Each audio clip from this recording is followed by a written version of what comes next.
اللہ سے دوستی کریں، قرآن سے دوستی کریں، اور نیک صحبت اختیار کریں. یہ پروٹیکشنز ہے ہمارے لیے. اور ہم لوگ شیطان کو گالیاں دیتے ہیں نا، مردود ہے، بدبخت ہے، لعین ہے، سب کچھ ہے. وہ شیطان مردود قیامت کے دن ایک تقریر کرے گا. سورہ ابراہیم میں ہے، اللہ نے نقل کر دی کل کی نیوز، آج اللہ نے بریک کر دی. شیطان کہے گا فلا تلومونی ولوموا انفسکم، مجھے گالیاں مت دو، اپنے آپ کو برا بھلا کہو. میں نے پھونکے ماری تھی. پھونکے مارنے کے لیے روم کس نے دیا تھا؟ وہ چوکا لگانے کے لیے روم دینا پڑتا ہے تھوڑا سا، پیچھے ہٹ کے لگاتے نا پھر، تو روم دیتا ہے بندہ.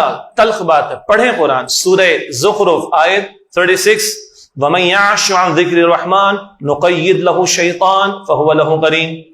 جو رحمان کے ذکر سے ہٹا اس پر شیطان مسلط. گلاس بھرا رہے، لکوڈ کچھ نہیں آئے گا، خالی ہوگا تو آ جائے گا جو بھی لکوڈ ہوگا. تو اللہ سے دوستی کریں. اور بڑی دلچسپ بات ہے، یہ غالباً سید ابو الحسن علی ندوی رحمۃ اللہ علیہ کی یا اسلاف میں سے کسی اور کی. اللہ سے باتیں کریں. عربی نہیں آتی، اللہ کو پنجابی بھی آتی ہے. اللہ سے باتیں کریں، دوستی کریں اللہ سے. قرآن سے دوستی کریں. قرآن تنہائی کا ساتھی. مجاہدین کی زندگیاں پڑھ لیں. طالبان پتہ کب روئے تھے؟ جب 200 بچوں کو ظالموں نے شہید کیا تھا کمپارٹمنٹ کے اندر، حافظ بچوں کو.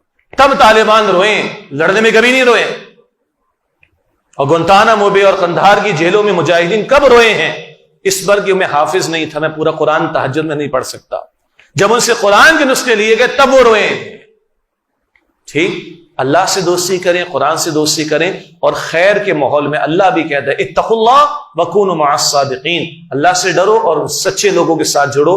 سورہ توبہ آیت نمبر 119. اس سے ہماری بیٹری چارج ہوگی اور آنے والا جو وہ فتنوں کا ریز ہے وہ یہ ڈیٹرنٹ ہمیں اس سے ملے گا. اللہ تعالیٰ میری آپ کی ہم سب کی